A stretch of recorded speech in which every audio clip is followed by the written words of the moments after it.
होई गइल बिया पिया धान के रोपनी रौरो सुरा बात कह दीना जाइए के टोला अपन रोक देला कोला जाना ड्यूटी से बात कह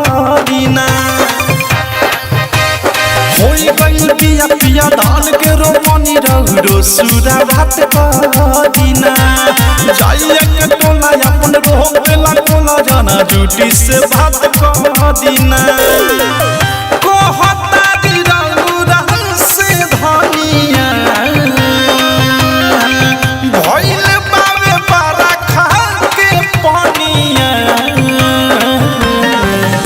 धान के रोपनिया कराई दीना धान के रोपनिया कराई दीना सब कर धानवा रोपाता अपन खेती पछुआता टाइम से बीज डाला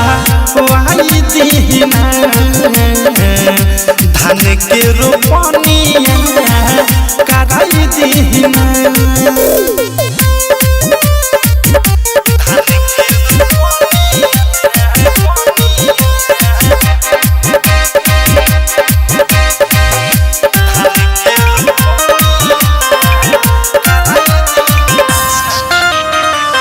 बंद जाई होई मसाह पैसे रौरे बताई बंद होई लिख ठीक ट्रैक्टर न जाई होई मसाह पैसे रौरे बताई पढ़ू खानी ले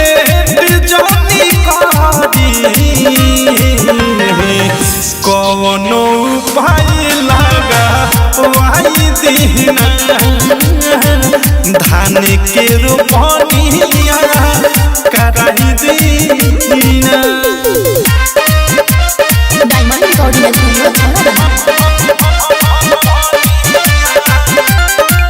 घर लाके धइले पानी 5 बोरा खाद दी लेत बानी बैठल खाली खाना के स्वाद जी खाना के स्वाद राजा घर लाके धइले बानी 5 बोरा खाद जी लेत बानी बैठल खाली